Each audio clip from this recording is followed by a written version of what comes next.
ఇడుమ బూటకపు ఎన్కౌంటర్పై మావోయిస్టు పార్టీకి చెందిన డీకే ఎస్జెడ్సీ రాష్ట్ర ప్రతినిధి వికల్ప్ 2 రోజుల క్రితం చేసిన ప్రకటనలో ఆ ఎన్కౌంటర్ గల కారణాలు ఏమిటనే విషయాలను విస్తారంగానే వివరించడం జరిగింది. అందులో ఇడుమతో పాటుగా మిగిలిన 50 మందిని కూడా ఏంటంటే ఒక ఐటీడీ కాంట్రాక్టరు, ఇంకొకతను బిల్డరు, మరొక కలప వ్యాపారి, ఈ ముగ్గురు వీరిని విజయవాడకు ఇతర పరిసరాల ప్రాంతాలకు కూడా తీసుకుపోయి అక్కడ షెల్టర్ ఏర్పాటు చేయడంలో కూడా వాళ్ళు పాత్ర వహించినట్టుగా, ఆ పాత్ర వహించిన వాళ్ళే పోలీసులకు సమాచారం ఇచ్చి పట్టించిందనే విషయాన్ని అందులో పూట చెప్పడం జరిగింది. అది వీళ్ళు మాత్రమే కాదు, మరొక మెంబరు అంటే కంపెనీ 2 లోపట కమిటీ మెంబర్గా ఉన్న కోసాల్ అనే వ్యక్తి కంపెనీ నుంచి అంటే ఇడుమ మిగిలిన 50 మంది బయటికి పోతున్నప్పుడు ఆ విషయాలన్నీ తెలిసిన వ్యక్తి తను పారిపోయి తెలంగాణ పోలీసులకు సరెండర్ అయ్యి అన్ని విషయాలు చెప్పినట్టు కూడా ఆ లేఖలో వాళ్ళు చెప్పిండ్రు. కాబట్టి అంటే ఈ ముగ్గురు వ్యాపారులు ప్లస్ ఈ కోసాల్ అనే వ్యక్తి పార్టీ వ్యక్తి, నలుగురు ఈ మొత్తంగా 50 మందితో పాటుగా అరెస్ట్ అయిన 50 మంది విజయవాడలో అరెస్ట్ అయిన వాళ్ళతో పాటుగా ఇడుమతోటి 6, తర్వాత టెక్ శంకర్తో పాటుగా 7 చనిపోవడానికి వీళ్ళు ఈ 4 కారకులు అనే విషయాన్ని వాళ్ళ ఆ లేఖలో ప్రస్తావించిండ్రు. అదే లేఖ లోపల కూడా అంటే సిఎంసి చీఫ్, సిసి నాయకుడు, ప్రముఖ నాయకుడు, సిఎంసి చీఫ్గా ఉన్న దేవ్జీ అలియాస్ తిరుపతి అరెస్ట్ కాలేదని, దేవ్జీ మల్లారాజిరెడ్డి అంటే సంగ్రామ్ వాళ్ళిద్దరు కూడా అక్కడన్న బలగాల రక్షణ లోపల అడవి లోపలనే క్షేమంగానే ఉన్నట్టు కూడా వాళ్ళందరూ ప్రకటించిండ్రు.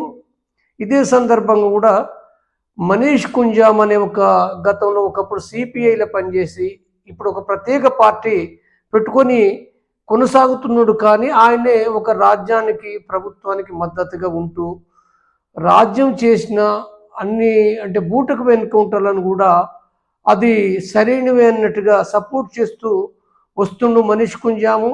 అయితే ఆయన కుట్రపూరితంగా ఇక్కడ దేవ్జీ పైన అంటే ఆరోపణలు, దేవ్జీనే ఇడుమ చనిపోవడానికి కారకులు అని చెప్పి ప్రకటించడం జరిగింది. మనీష్ కుంజామే కాకుండా కూడా సోడి అనే ఒక ఆదివాసీ నాయకురాలు కూడా, ఆమె కూడా ఈ ఆరోపణ చేసింది. కాబట్టి ఈ 2 ఆరోపణలు కూడా, ఇద్దరి ఆరోపణలు కూడా అవి చాలా తప్పు. అది మనీష్ కుంజామ్ కుట్రపూరితంగా రాజ్యానికి మద్దతు చేయడంలో భాగంగా చేసిండనే విషయాన్ని కూడా వాళ్ళు వివరించారు. అయితే ఇప్పుడు ఈ సందర్భంగా అంటే మనకు చాలా ఈ విషయాలన్నీ కూడా ఇప్పుడు గత 2-3 రోజుల నుంచి కూడా వివిధ టీవీ ఛానల్ లోపల లేదా పత్రికల లోపల కూడా విస్తారంగా కూడా ప్రచారమైనాయి. కాబట్టి నేను అంటే ఈ విషయాన్ని అంటే ఆ లేఖలో ఉన్న విషయాలను వివరించడం కాకుండా అంటే దాంట్లో ఉన్న సారాంశం ఇది. కానీ ఇక్కడ ఈ లేఖ లోపట కొన్ని ప్రశ్నలు ముందుకు వస్తున్నాయి. కొన్ని ప్రశ్నలు ఏంటంటే ఇడుమతో పాటుగా 50 మంది బయటికి ఎందుకు పోయినరు అనే విషయాన్ని వాళ్ళు ఈ లేఖ లోపల ఎక్కడ కూడా స్పష్టం చేయలేదు.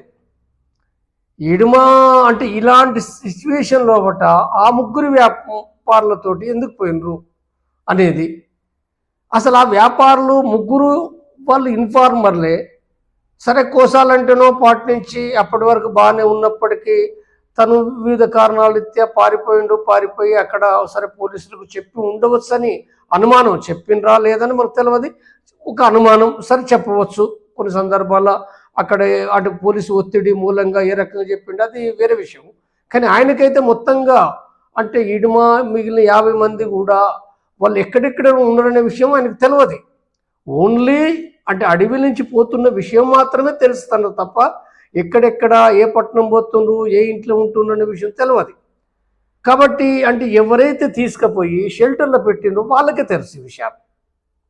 అంటే ఆ ముగ్గురు వ్యాపారులు, బిల్డరు, కాంట్రాక్టరు, తర్వాత కలప వ్యాపారి, ఈ ముగ్గురు ఉన్నారు. కాబట్టి ఈ ముగ్గురు చేతిలో పట్టినే 50 మంది ప్లస్ వీళ్ళు ఇడుమ, శంకర్ వీళ్ళు ఉన్నారు. కాబట్టి వాళ్ళు అంటే ముందే ఇన్ఫార్మర్లు అయితే సమస్య ఏం లేదు కదా. ముందే ఇన్ఫార్మర్లు అయినప్పుడు వాళ్ళు ఎప్పుడైనా అంటే అంటే ఆ రకంగా వాళ్ళందరినీ ఇడుమ కూడా ఆల్రెడీ వచ్చింది కాబట్టి వాళ్ళందరినీ అంటే ఇంకెవరు వస్తారు ఇంకా వాళ్ళ ప్లాన్లు ఏంటో తెలియదు కానీ కాబట్టి అప్పుడు వెంటనే చేయలేదు. వాస్తవంగా ఇడుమ ఎప్పుడు పోయిండు ఈ లేఖ ప్రకారం ఏంటంటే అక్టోబర్ 27వ తారీఖు ఇడుమ పోయిండు అనే విషయం చెప్తారు. అక్టోబర్ 27 తర్వాత మిగిలిన వాళ్ళు కూడా కొంత అటు ఇటుగా పోయిండ్రు.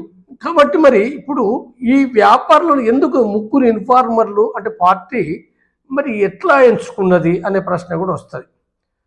వాస్తవంగా ఈ ప్రశ్న అనుకుంటే ఏంటంటే ఈ ముగ్గురే కాదు, మనకు చాలా అంటే అనేకమైన అరెస్టులు అయ్యి ఎన్కౌంటర్లు అయ్యే వాళ్ళు చాలామంది అవుతుండ్రు. అది రేణుక కావచ్చు, రామచంద్రారెడ్డి, సత్యనారాయణ రెడ్డి అనే ఓ సీసీ మెంబర్లు కావచ్చు, చాలా చోట్ల అరెస్ట్ అయ్యి ఎన్కౌంటర్లు అయినరు. తర్వాత ఇక్కడ కూడా ఇప్పుడు ఎన్కౌంటర్ అయినరు, మిగిలిన వాళ్ళు అరెస్ట్ చేసి కేసు జైల్లో పెట్టారు. కాబట్టి ఇక్కడ ఏంటిది లేదా ఎన్కౌంటర్లు కూడా చాలా వీళ్ళు ఎంత జాగ్రత్తలు తీసుకున్నా ఎన్ని రకాలుగా ఉన్నా అంటే వాళ్లకు ఒక బలమైన ప్రాంతం అనుకున్నది మాడులు కానీ లేదా కరిగుట్టలు కానీ లేదా ఇప్పుడు కిరండలు ఈ బైరాన్గఢ్ ప్రాంతాలు కానీ అంటే ఒక బలమైన ప్రాంతాలు అనుకున్న వాటిలోపట కూడా వాళ్ళు జాగ్రత్తలు కూడా చాలానే తీసుకుంటున్నారు. వాళ్ళు చాలా సీరియస్గా వాళ్ళ కదలికలు కూడా ఎవరికి తెలియకుండా కూడా ఉండకుంటూ ఉండరు. ఎందుకంటే గత 4-5 ఏళ్ల కానించి కూడా ఈ యుద్ధం తీవ్రమైంది, ఎన్కౌంటర్లు అవుతున్నాయి కాబట్టి అనివార్యంగా తీసుకుంటారు.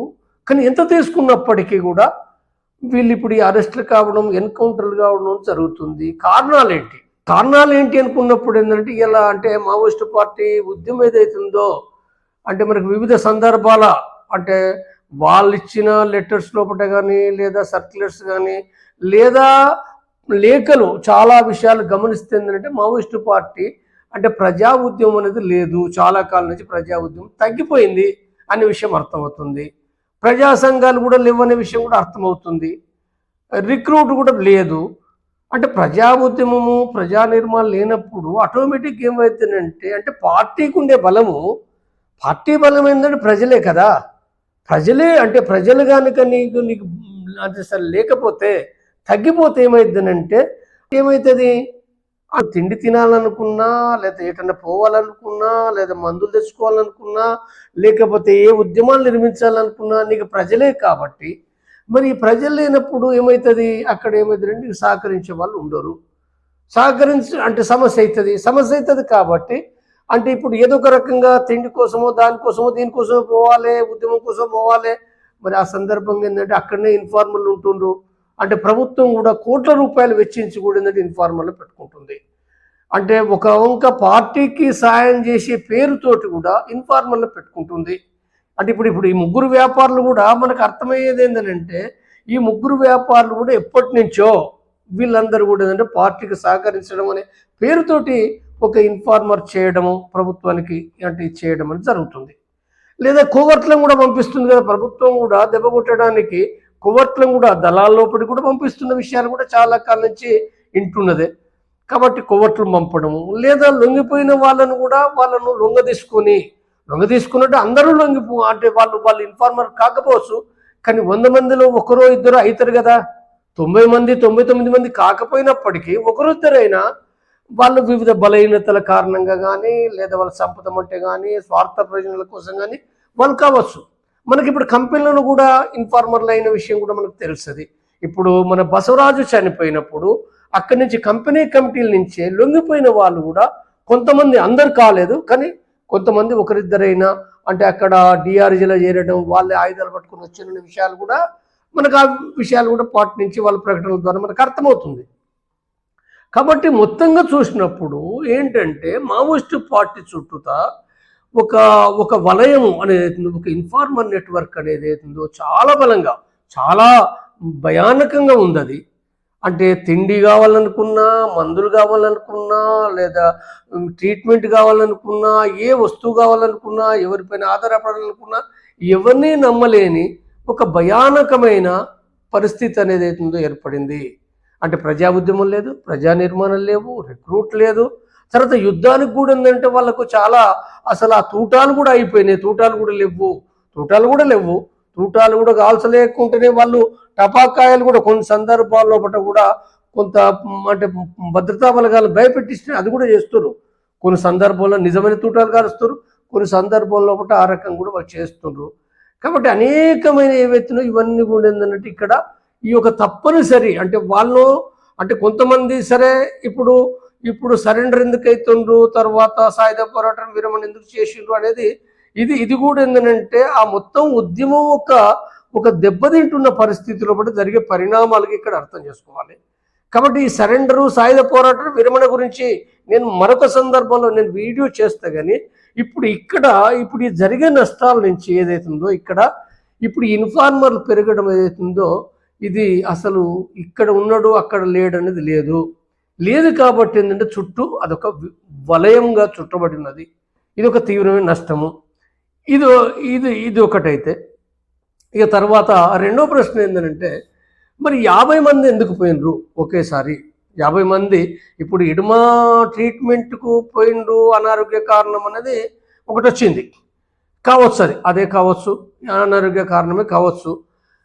మరి మిగిలిన 50 మంది ఎందుకు పోయినరు అనేది ప్రశ్న వేసుకుంటే అంటే చాలా విషయాలు ఏంటంటే వాళ్ళు ఆ ప్రకటనలో చెప్పలే కానీ కొన్ని వినవచ్చే విషయాలు ఏంటంటే ఇప్పుడు కరిగుట్ట లోపట అంటే ఇప్పుడు ఎండాకాలం కరిగుట్ట లోపట దాదాపు ఒక 20 రోజుల పైగా అంటే అక్కడ డ్రోన్లతోటి హెలికాప్టర్లతోటి ఒక బాంబుల వర్షం పడ్డట్టుగా కూడా అక్కడ కరిగుట్టల పైన తూటాల వర్షం కురిపించిండ్రు అనే విషయం వాళ్ళు అంటే ఆ ఫైరింగ్స్ మధ్య లోపల కూడా 32 మంది చనిపోయినరు మావోయిస్టులు అనే విషయాలు కూడా అది వాస్తవాలు వాళ్ళే ప్రకటించారు. మావోయిస్ట్ పార్టీ ప్రకటించింది 32 మంది చనిపోయినరు, శవాలను కూడా స్వాధీనం చేసుకున్న విషయాలు తెలుసు, పాఠకులకు తెలుసు. అది అయితే అదే సందర్భంగా చనిపోయింది 32 మంది అంటే మరి గాయపడతారు కదా, గాయపడ్డాలంటే రిట్రీట్ అయిన మిగిలిన వాళ్ళు యుద్ధం చేసి అందులో ఇడుమా ఉన్నాడు, తర్వాత ఇంక ఇతరులు ఉన్నారు, నాయకులు చాలామంది ఉన్నారు, నాయకులు ఉన్నట్టుగా వాళ్ళు చెప్తున్నారు. కాబట్టి అక్కడ గాయపడ్డ వాళ్ళు కూడా చాలామంది ఉన్నారు, చాలామంది గాయపడ్డారు. వాళ్ళు ఎంతమంది 50 మంది గాయపడ్డరా 100 మంది గాయపడ్డరా అసలు ఎంతనే మనకు తెలియదు నిర్దిష్టంగా. కాబట్టి ఇక్కడ ఏదైతుందో ఈ గాయపడ్డోళ్ళు కూడా అంటే అప్పటి నుంచి కూడా మరి వాళ్ళు ఎక్కడికి పోవాలి వాళ్ళు ట్రీట్మెంట్కి పోవాలనుకున్నా అంటే ఇప్పుడు మందులే రావడం ఒక కష్టమైన పని అది. కాబట్టి ఒక తప్పనిసరి పరిస్థితుల్లో అనేక ఎన్కౌంటర్లు కూడా 3 రోజులకోసారి 4 రోజులకోసారి అక్కడొక ఎన్కౌంటర్ ఇక్కడ ఎన్కౌంటరు లేకపోతే వీళ్ళే ఇప్పుడు ఇదే బెటాలియన్ కూడా చాలా ఎన్కౌంటర్లు ఎదుర్కొన్నది. ఇప్పుడు ఇక్కడి నుంచి కరిగుట్టల నుంచి నేషనల్ పార్క్ పోతే అక్కడ ఎన్కౌంటర్ అయింది.